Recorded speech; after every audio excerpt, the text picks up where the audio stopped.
Hello and welcome back to my YouTube channel.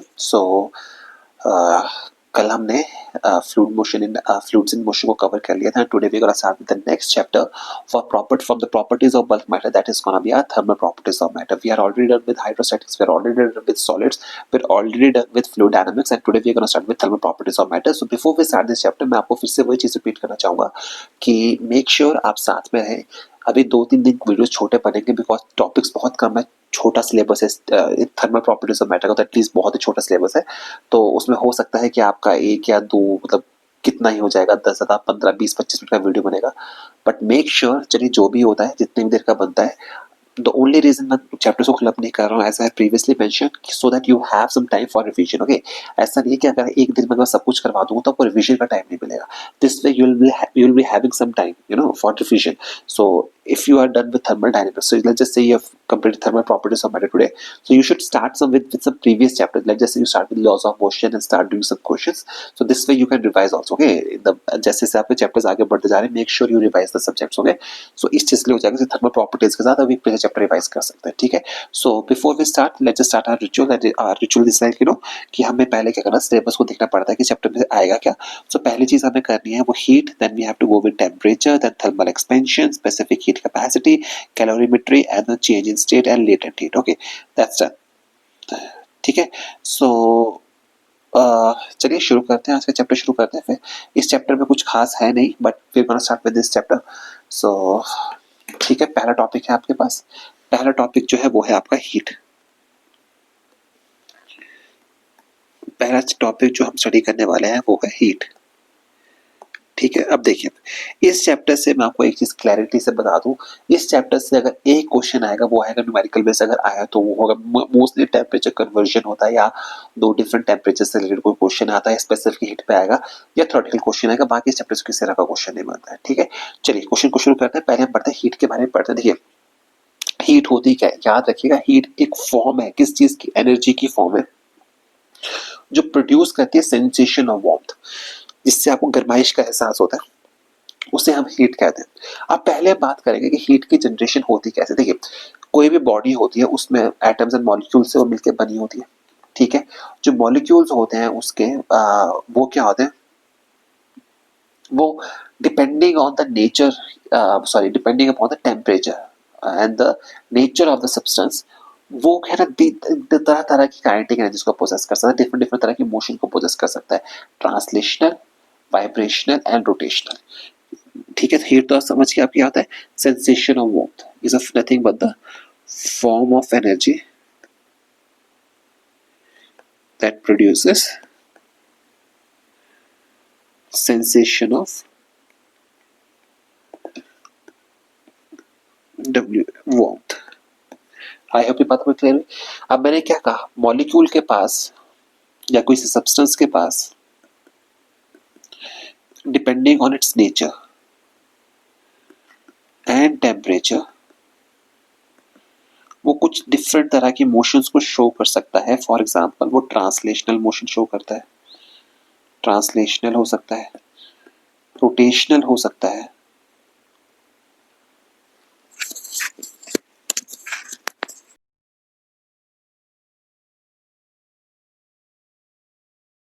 Rotational हो सकता है, और साथ में क्या हो सकता है, वाइब्रेशनल हो सकता है। रोटेशनल के साथ वाइब्रेशनल भी हो सकता है। ठीक है, ये बातें क्लियर हुई। अब ये बात समझनी पड़ेगी, चाहे ट्रांसलेशनल मोशन हो, चाहे रोटेशनल मोशन हो, चाहे वाइब्रेशनल मोशन हो, ईच एंड एवरी मॉलिक्यूल, ठीक है, उसके पास क्या है, चाहे ट्रांसलेशनल मोशन हो, वाइब्रेशनल मोशन हो, चाहे आपके पास ये वाइब्रेशनल या रोटेशनल मोशन हो, each type of motion has some kind of kinetic energy associated with it. Each type of motion has some kind of kinetic energy associated with it. This means that translational के पास translational kinetic energy होगी, rotational के पास rotational kinetic energy होगी, vibrational के पास vibrational kinetic energy होगी। तो इन सब की kinetic energy का जो सम है, ठीक है, इन की जो काइनेटिक एनर्जीज का सम है वो आपको क्या जनरेट करने में हेल्प करता है,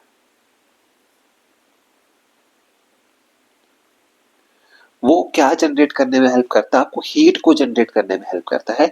और आपको एक बात याद रखना है, हीट का ओरिजिन क्या है, हीट का ओरिजिन आपको ये समझना है कि हीट के बारे में अगर हम बात करें, हीट का ओरिजिन जो होता है वो इंटरनल होता है। Make sure you remember this thing. ये बहुत ही इंटरेस्टिंग पॉइंट है। हीट का ओरिजिन क्या होता है? इंटरनल होता है। ठीक है। और ये जो इंटरनल एनर्जी होती है ना, ये ट्रांसफर करती है from one body to another on account of temperature difference. और हीट का ट्रांसफर किस वजह से होता है? हीट के अगर हम ट्रांसफर की बात करें तो कहां से होगा? From body at high temperature to lower temperature. I hope ये बातें आपको क्लियर होगी। इतनी सी बातें आपको क्लियर होगी। ठीक है, कोई इश्यूज यहाँ पे नहीं होगी। इसके यूनिट्स आपको पता होने चाहिए। एसआई में जूल्स होता है, सीजीएस में कैलोरी होता है। और आपको इस बात का हमेशा ध्यान रखना पड़ेगा, इसकी अगर हम यूनिट्स की बात करते हैं, इस कन्वर्जन का आपको हमेशा ध्यान रखना है। 1 calorie is equal to 4.2 of joules. ये रिलेशन आपके बहुत काम आता है। आई होप इतनी सी बातें आपके लिए क्लियर होगी। इतना आपने सब कुछ पढ़ लिया। ठीक है। नेक्स्ट टॉपिक जो आपके पास आता है वो होता है टेम्परेचर। नेक्स्ट टॉपिक जो हम स्टडी करते हैं वो क्या होता है? टेम्परेचर। टेम्परेचर जो होता है, देखिए हीट क्या थी? हीट थी एक फॉर्म ऑफ एनर्जी जो वार्मथ की सेंसेशन को प्रोड्यूस करता है। टेम्परेचर क्या होता है? टेम्परेचर जो बॉडी किसी बॉडी का जो टेम्परेचर होता है वो हमें क्या बताता है? डिग्री ऑफ हॉटनेस और coldness of a body. Degree of hotness slash coldness के बारे में हमें इंफॉर्मेशन देता है कि चीज कितनी गर्म है, कितनी ठंडी है। ठीक है। इसके बाद आपको ये भी समझना है कि टेम्परेचर एक ऐसी चीज है जो फ्लो ऑफ हीट के बारे में बताता है कि हीट किस डायरेक्शन में फ्लो करेगी। कौन बताता है? टेम्परेचर बताता है। ये हमें बताता है about the direction of flow of heat. ये चीजें छोटी छोटी हैं, बट पेपर में क्या होता है? पेपर में चीजें ध्यान नहीं आती। ठीक है, इस चीज का आपको ध्यान रखना है। ठीक है। इसके बाद आपको क्या कहते हैं, आपको ये भी पता है टेम्परेचर एक फंडामेंटल यूनिट है। ठीक है। इसके बाद आप पहुंचते हो किस पे? Measurement of temperature. Measurement of temperature पे। ठीक है। अब इसमें ना आपको एक चीज का ध्यान रखना है, डिफरेंट डिफरेंट स्केल्स आते हैं। सेल्सियस स्केल आता है, फ़ारेनहाइट स्केल आता है, केल्विन स्केल आता है, डिफरेंट डिफरेंट स्केल्स आते हैं। इसमें कन्वर्जन पे क्वेश्चन बनता है और आपको एक चीज ध्यान रखनी पड़ेगी। कन्वर्जन का बेसिक फॉर्मूला आपने याद रखना है। Temperature C degree Celsius minus T zero. Zero मतलब 0 डिग्री सेल्सियस कितना था? 100। लोवेस्ट टेम्परेचर कितना है? Is equal to T F minus 32 over 180 is equal to T K minus 273.15 over 100। ठीक है। ये रिलेशन आपने याद रखना है। इन रिलेशन से सारी कन्वर्जन हो जाती है। अगर मुझे सेल्सियस टू केल्विन जाना है या मुझे फ़ारेनहाइट टू केल्विन जाना है, ये सारी कन्वर्जन यहाँ से हो जाती है। तो आपने इस रिलेशन का ध्यान रखना है। ठीक है। चलिए नेक्स्ट टॉपिक पे आते हैं। नेक्स्ट टॉपिक क्या है आपका? Thermal expansion. नेक्स्ट टॉपिक जो है आपके पास वो है thermal expansion. Thermal expansion. Thermal expansion का मतलब क्या होता है? देखिए आपको समझना पड़ेगा कि जितने भी सॉलिड्स होते हैं, जितनी भी सॉलिड बॉडीज होती हैं, वो क्या करती हैं? वो एक्सपैंड करती हैं ऑन हीटिंग। ठीक है। अब होता क्या है, आपको पता है कि सारे के सारे जो मॉलिक्यूल्स हैं, सच यार जो बॉडीज हैं, सॉलिड्स हैं, are made up of atoms and molecules. So at a given temperature when जो आप किसी का अगर मैं टेम्परेचर का एट अ गिवन टेम्परेचर की अगर हम बात करें, each atom and molecule might be having some kind of minimum potential energy, और उनके बीच में कुछ इक्विलिब्रियम डिस्टेंस मेंटेन होगा। ये बात हम सबको पता है। मगर होगा क्या है? As soon as the solid is heated, तो amplitude of vibration between the atoms and molecules will increase. इसकी वजह से उनकी सेपरेशन इंक्रीज हो जाती है। इसे हम थर्मल एक्सपेंशन कहते हैं। तो थर्मल एक्सपेंशन का कॉज आपको पता होना चाहिए। कॉज क्या है? थर्मल एक्सपेंशन का कॉज क्या है कि as soon as the temperature is heated, तो क्या होता है? टेम्परेचर को आप इंक्रीज करते हो तो कॉज उसका ये है कि the amplitude of vibration of atoms and molecules, the amplitude of vibration of atoms and molecules, ठीक है, वो क्या करेगा? इंक्रीज करेगा। वो क्या करता है? इंक्रीज कर जाता है। This implies the inter atomic separation क्या करेगी? इंटर एटॉमिक सेपरेशन क्या होगी? वो भी क्या करेगी? इंक्रीज कर जाएगी। इंटर एटॉमिक सेपरेशन भी इंक्रीज कर जाएगी। इंटर एटॉमिक सेपरेशन भी क्या करेगी? इंक्रीज कर जाएगी। और इस इंटर एटॉमिक सेपरेशन के इंक्रीज को ही हम थर्मल एक्सपेंशन कहते हैं। थर्मल एक्सपेंशन कहते हैं। ठीक है, अब इस बात का ध्यान रखिएगा। अब ये जो एक्सपेंशन होती है, ये जो थर्मल एक्सपेंशन आपको पता है, ये आपकी 3 तरह की होती है। 3 तरह की होती है। कौन सी होती है? एक लीनियर एक्सपेंशन होती है, ठीक है। दूसरी आपकी हो जाती है एरिया एक्सपेंशन, एंड फाइनली आपके पास हो जाती है वॉल्यूम एक्सपेंशन। आई होप ये बातें क्लियर हुई। ठीक है, अगर मैं बात करता हूँ लीनियर एक्सपेंशन की, अगर हम बात करते हैं लीनियर एक्सपेंशन की, मतलब उसकी लेंथ में चेंज आ रहा है, तो अगर मैं लीनियर एक्सपेंशन को लिखूं तो ये रिलेशन आपको पता होना चाहिए, बिकॉज ये आपका पी वाई क्यू है। यहां से वैल्यूज कैलकुलेट करने को आई थी, डायरेक्ट वैल्यूज रीड करने को आई थी, तो ये पी वाई क्यू का पार्ट है, इसका ध्यान रखिएगा। तो लीनियर एक्सपेंशन का जो फॉर्मूला आपके पास बन के आता है, वो आता है आपके पास L is equal to L naught 1 plus alpha delta T. ठीक है, इसको आप ऐसे भी रख सकते हो कि मान लीजिए किसी टेम्परेचर पे गिवन है, इसको आप वैसे ही रखिए, L T two L T one ही रखिए। ठीक है, तो 1 minus 1 plus alpha delta T. ठीक है, ये बात आपको क्लियर होगी। ठीक है, इसी तरह से अगर आप बात करते हो एरिया एक्सपेंशन की, एरिया एक्सपेंशन की अगर हम बात करते हैं, so you must remember this thing. Area expansion को आप लिखते हो S T two is equal to S T one 1 plus beta delta T. ठीक है, ये बात क्लियर हुई। मतलब एरिया इंक्रीज करता है, लेंथ इंक्रीज करती है एक्सपेंशन होने पे, तभी प्लस साइन आ रहा है। और फाइनली आपके पास आती है वॉल्यूम एक्सपेंशन। अगर हम वॉल्यूम एक्सपेंशन की बात करें तो वॉल्यूम एक्सपेंशन को कैसे लिखते हैं आप? वॉल्यूम एक्सपेंशन को आप लिखते हो V T two is equal to V T one 1 plus gamma delta T. ये बातें आपने ध्यान रखनी है, इसके बेसिस पे पी वाई क्यू आया हुआ है, वैल्यूज पुट करनी थी, डायरेक्ट आंसर निकालने को कहा था। ठीक है, इसके अलावा आपको ये जो अल्फा बीटा गामा है, ये कोफिशिएंट ऑफ एक्सपेंशन है। Alpha for linear expansion, beta coefficient of surface expansion, and gamma is coefficient of volumetric expansion. इनके बीच में रिलेशन भी आपको पता होना चाहिए, relation between alpha beta and gamma, ये पता होना चाहिए। ठीक है, अगर हम बात करें alpha is equal to beta by two होता है, alpha is equal to beta by two होता है, ये बात याद रखनी है। साथ में आपको ये भी याद रखना है कि alpha is equal to gamma over 3 होता है, alpha is equal to gamma over 3 होता है। तो दिस इंप्लाइज जो कंप्लीट रिलेशन आपके पास बन के आता है वो ये आता है 6 times of alpha is equal to 3 times of beta is equal to 2 times of gamma. Make sure you remember this thing. ठीक है, ये आपका पी वाई क्यू का पार्ट है, ये भी इस चीज को इसलिए आपने फोकस पे रखना है। ठीक है, आई होप ये बातें क्लियर हुई। चलिए अब आगे चलते हैं, आगे चलेंगे हम इसमें। नेक्स्ट टॉपिक जो आपके सिलेबस में था वो है कौन सा टॉपिक? इसके अलावा आपके सिलेबस में देखिए हमने क्या क्या कर लिया। हमने हीट कर लिया, टेम्परेचर कर लिया, थर्मल एक्सपेंशन कर लिया, then we have specific heat and calorimetry. Specific heat की हम बात करते हैं, कोई दिक्कत नहीं है। नेक्स्ट टॉपिक जो है आपका क्या है? वो स्पेसिफिक हीट है।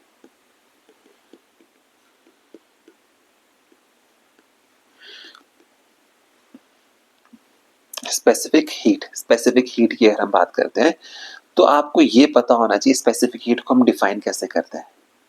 ठीक है, तो स्पेसिफिक हीट को हम डिफाइन करते हैं कैसे? As the amount of heat required. इसको डिफाइन किया जाता है ऐसे amount of heat required to raise the temperature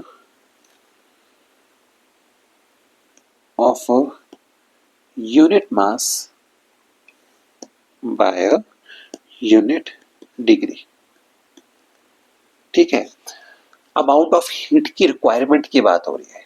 ठीक है, तो इसमें आपको याद रखना रिलेशन आता है delta Q is equal to S M delta T. ये रिलेशन आपने याद रखना है, direct question P Y Q में आ रखा है, इस चीज का आपने ध्यान रखना है। ठीक है, स्पेसिफिक हीट के बाद जाते हो आप मोलर स्पेसिफिक हीट में। मोलर स्पेसिफिक हीट भी इसी का पार्ट होता है। तो मोलर स्पेसिफिक हीट को कैसे डिफाइन किया जा सकता है कि amount of heat required to raise the temperature of 1 mole of a substance to 1 degree. ठीक है, इसको भी हम याद कर लेते हैं। तो मोलर स्पेसिफिक हीट को हम कैसे लिखते हैं?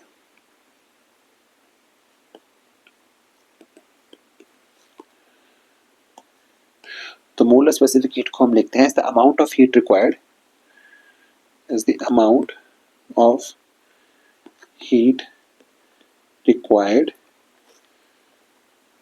to raise the temperature of 1 gram mole of substance by 1 degree. देखिए, इसमें आपको इन चीजों का ध्यान रखना है। अगेन आई एम रिपीटिंग, ये चैप्टर वो है जहां पे आपको डेफिनेशंस आनी चाहिए। विदाउट डेफिनेशंस आप इसके क्वेश्चंस को अटेम्प्ट नहीं कर पाएंगे, क्योंकि यहाँ से मैक्सिमम चांसेस होते हैं क्वेश्चंस के आने के जो उस फॉर्म में चलते हैं, जिसमें आपको थोड़ा सा कन्वर्जन्स की जरूरत होती है। ठीक है, ये आपके पास एग्जाम्पल आ जाता है। ठीक है, मोलर स्पेसिफिक हीट में जो हम ना स्पेसिफिक हीट में एक बड़ी इंटरेस्टिंग बात आती है। ठीक है, अब ध्यान से रखिएगा, इसकी एक बहुत इंपॉर्टेंट चीज है, यहां से क्वेश्चन इस पर आ सकता है, वो है variation of specific heat with temperature. Variation of specific heat with temperature, आपको ये समझना पड़ेगा। देखिए, होता क्या है, इसमें एक ग्राफ बनता है और ग्राफ पे बहुत इंपॉर्टेंट है, आपके लिए कोई बात को समझना पड़ेगा। देखिए, होता क्या है कि जब भी किसी सॉलिड को मैं हीट करता हूं through a range of temperature, तो उसका जो वॉल्यूम है मोर और लेस क्या रहता है, कांस्टेंट रहता है। ये बात क्लियर हुई? तो इसलिए जो है स्पेसिफिक हीट जो होती है उसको आप डिफाइन कर सकते हो as a specific heat at constant volume, उसको आप सीवी बोलते हो।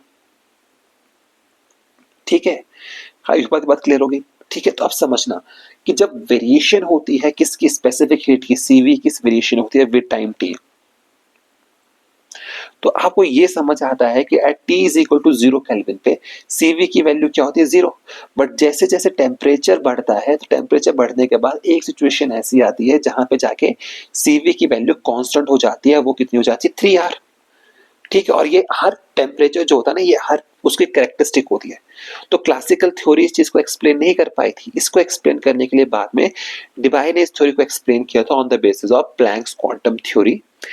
इसीलिए क्या कहते हैं, जो टेम्परेचर जिसमें आपकी वैल्यू सीवी की वैल्यू कांस्टेंट हो जाए उसको आप कहते हो डिबाय टेम्परेचर कहते हो।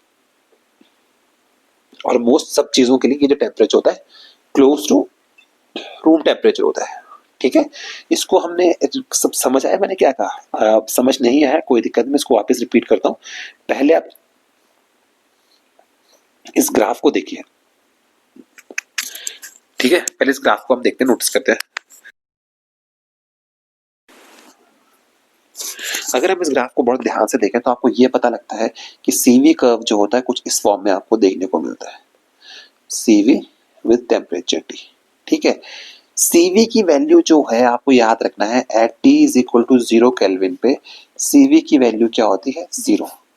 बट जैसे जैसे टेम्परेचर इंक्रीज करता है, एज टेम्परेचर इंक्रीजेस, ये जो सीवी की वैल्यू जो है वो अप्रोच करना शुरू कर देती है 3R को, और वो टेम्परेचर जहां पे आप 3R को अप्रोच कर जाते हो उसको आप डिबाई टेम्परेचर बोलते हो। और इसमें एक चीज का ध्यान रखिएगा, बहुत इंटरेस्टिंग चीज है कि ये जो वेरिएशन है इसको आप वेरिएशन जो है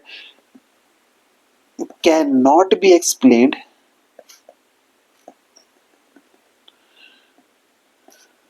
with help of classical theory. Classical theory के बेसिस पे आप इसको एक्सप्लेन नहीं कर सकते, रादर डिबाई ने इसको एक्सप्लेन किया था। Debye explain this on basis of Planck's quantum theory, Planck's quantum theory. Please make sure this you remember this thing. ठीक है, आई होप ये बात क्लियर होगी। और डिबाई टेम्परेचर मैंने आपको बताया ना, वो टेम्परेचर जहां पे सीवी जो है 3R को अप्रोच करता है उसको आप बोलते हो डिबाई टेम्परेचर।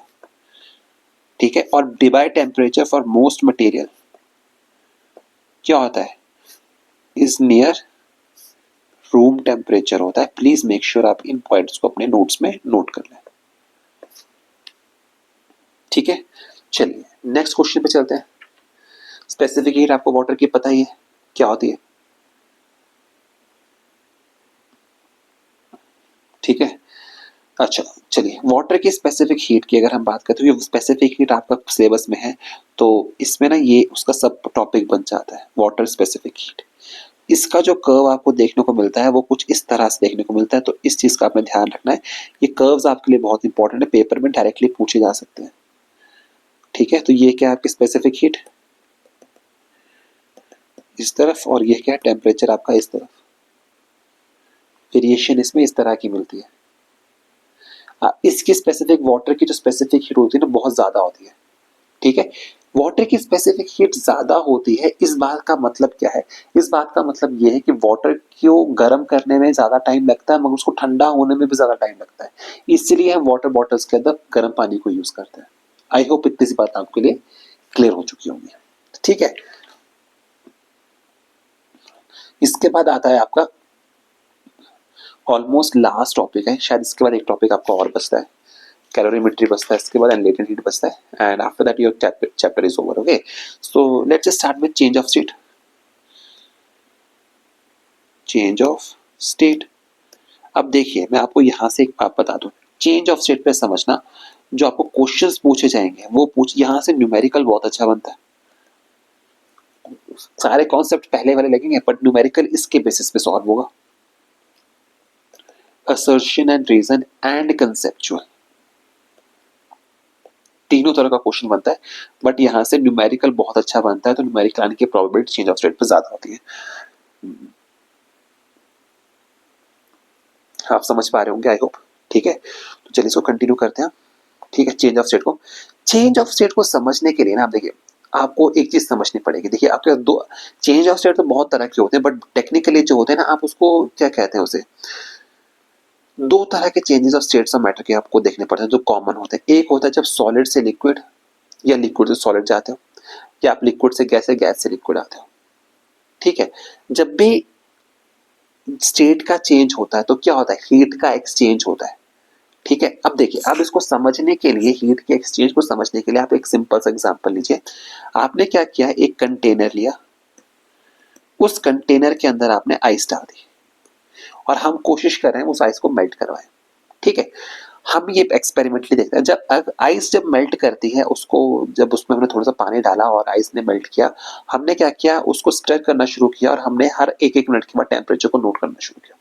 जब हम टेम्परेचर को नोट करते हैं ना, और जब उसके ग्राफ को हम प्लॉट करते हैं, तो जो इसके चेंज का कर्व निकल के आता है टेम्परेचर डिग्री सेल्सियस में विद टाइम का, अगर हम कर्व प्लॉट करें तो आपके पास जो कर्व निकल के आएगा कुछ इस तरह से निकल के आएगा, सी डी ए बी।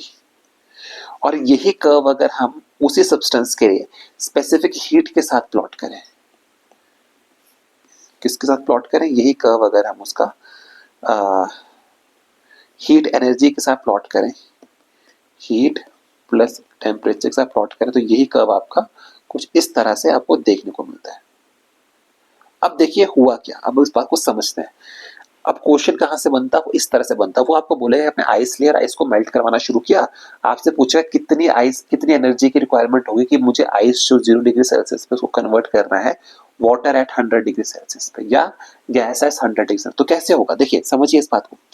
पहले हमने क्या किया कि हमने आइस लिया, आइस को वाटर के अंदर डाला और हमने उसको स्टर करना शुरू किया। तो जब तक, इस बात को ध्यान रखिएगा, जब तक आपका आइस का एक दाना भी उसके अंदर है, जब तक आइस का एक क्यूब भी उसके अंदर है, तब तक उस वाटर का टेम्परेचर 0 डिग्री सेल्सियस ही रहेगा, वो बढ़ेगा नहीं। And as soon as the final cube of the ice melts, आपका टेम्परेचर इंक्रीज करना शुरू होगा। तो वो जो रीजन है आपका, जो इस रीजन को रिप्रेजेंट कर रहा है ग्राफ में, वो है आपका ओ ए रीजन। यानी कि आपको एक बात समझनी पड़ेगी, ये वो रीजन है जहां पे both solid and liquid state of substance जो है वो एग्जिस्ट कर रही है। ठीक है, और आइस क्या कर रही है, धीरे धीरे मेल्ट कर रही है। ठीक है, तो आपको ये समझना पड़ेगा। आई होप ये बात बात पूरी क्लियर हुई। उसके बाद क्या होगा कि जब आप OA से करेंगे, आप टेम्परेचर बढ़ेगा, टेम्परेचर बढ़ गया, फिर एक टेम्परेचर आएगा जब आपको उसको गैस में कन्वर्ट करना है, स्टीम बनना शुरू हो जाएगी। वो जो टेम्परेचर होगा वो आपको BC शो कर रहा है, और उसके बाद आप CD पे जा रहे हो जहाँ पे आपका फाइनली वो बन जा रहा है। तो अगर हम बात करें तो पहले 0 डिग्री सेल्सियस जो आइस होगी वो पहले 0 डिग्री सेल्सियस ऑफ वाटर में कन्वर्ट होगी। फिर वाटर जो है अगर हम उसको हीट करें, लाइक जैसे हम जा रहे हैं 100 डिग्री सेल्सियस में वाटर जाएगा, फिर ये 100 डिग्री सेल्सियस वाटर जो स्टीम में कन्वर्ट होगा। सो प्लीज मेक श्योर आपका जो कन्वर्शन होता है वो इस फॉर्म में होता है। जब हम इसका क्वेश्चन करेंगे तो आपको बहुत अच्छे से याद आएगा, ठीक है। इस पूरे टॉपिक में जब भी यहाँ पे जहां जहां आपको ये लाइंस दिख रही है वहां पे फेस चेंज होता है, यहाँ पर क्या होता है, फेस चेंज होता है, ठीक है। इस जहां पे गैस होगी यहाँ लिक्विड होगा और यहाँ पे आपका सॉलिड होगा, ठीक है। ये आपका बॉइलिंग पॉइंट होगा, ये आपका मेल्टिंग पॉइंट होगा, ठीक है। ये ग्राफ एंड ये चीजें आपको पता होनी चाहिए। और बेसिक से डेफिनेशन जैसे सब्लिमेशन क्या होती है, मेल्टिंग पॉइंट क्या होता है, आपका बॉइलिंग पॉइंट क्या होता है, वो चीजें आपको पता होनी चाहिए। वो आपकी नॉलेज का पार्ट है, वो चीजें आपको पता होनी चाहिए। प्लीज मेक श्योर आप उन चीजों को अच्छे से याद करें, ठीक है। फाइनली आपके पास आती है लेटेंट हीट। तो लेटेंट हीट क्या होती है कि अमाउंट ऑफ एनर्जी रिक्वायर्ड, ठीक है, to change the state of unit mass of a substance from solid to liquid और लिक्विड टू गैस, उसको आप बोलते हैं लेटेंट हीट। और लेटेंट हीट की अगर हम बात करते हैं तो लेटेंट हीट की अगर हम बात करें तो लेटेंट हीट जो होती है उसको हम L से डिनोट करते हैं, वो चली जाती है Q/M। इसकी जो एप्लीकेशन पार्ट है वो थर्मोडायनेमिक्स से बहुत अच्छा आता है, वहां पे हम इसको और अच्छे से सीखेंगे लेटेंट हीट किस तरह से काम करती है, ठीक है। फाइनल टॉपिक जो आपका है जो कैलोरीमेट्री है, वहां से सीधा एक न्यूमेरिकल आता है और कुछ न्यूमेरिकल आएगा और साथ में वो आपको ये बोलेगा जैसे आप कैलोरीमेट्री होती है वो पूछे कैलोरीमेट्री को यूज कहाँ किया जाता है, ठीक है। याद रखिए calorimetry is a method to determine the specific heat या latent heat of a substance. यहाँ से हम क्या निकालते हैं, स्पेसिफिक हीट और लेटेंट हीट को कैलकुलेट करते हैं। ये बातें आपको ध्यान रखनी है, ठीक है। इसमें मेथड ऑफ मिक्सचर्स को यूज किया जाता है और आपको ये बात समझना है कि जो स्पेसिफिक हीट होती है वो किसके बराबर होती है, M1 + W T-T1 over M2 T2 - T, इसके बराबर आपकी स्पेसिफिक हीट होती है। यहाँ पे M1 क्या होता है लिख लेते हैं। M1 होता है आपका मास ऑफ वाटर, M2 क्या होता है, मास ऑफ सब्सटेंस। क्लियर हुई बात थी। S है आपकी स्पेसिफिक हीट, उसी के साथ आपका T क्या है, कॉमन टेम्परेचर, ठीक है। T1 है आपका क्या, इनिशियल टेम्परेचर, एंड T2 है आपका temperature of substance. I hope सारी डोनेशंस आपके पास क्लियर हो गई होंगी और सिर्फ एक बच रहा है W, वो है वाटर इक्विवेलेंट। आई होप ये बातें आपके लिए क्लियर हो चुकी होंगी, ठीक है। मैक्सिमम चीजें आपको पेपर में गिवन होंगी और इसके साथ आपका ये चैप्टर जो है वाइंड अप हो जाता है, ठीक है। जैसे मैंने कहा था हार्डली आधे घंटे का चैप्टर रहा ही, ठीक है। इस चीज का आपने ध्यान रखना है। न्यूमेरिकल्स इसमें से 1 या 2 आते हैं और बहुत अच्छा न्यूमेरिकल बनता है इसमें से। जितना टॉपिक भी आपके पास है उसको हम कल करेंगे। तो इसी के साथ आज का टॉपिक खत्म करते हैं। Make sure you like, share and subscribe. अच्छा लगे तो प्लीज कीजिएगा क्योंकि मोटिवेशन मिलती रहती है, एज आई प्रीवियसली मेंशन। तो इसी के साथ अब आपसे कल मिलेंगे, ठीक है। तब तक के लिए bye bye, take care and best of luck.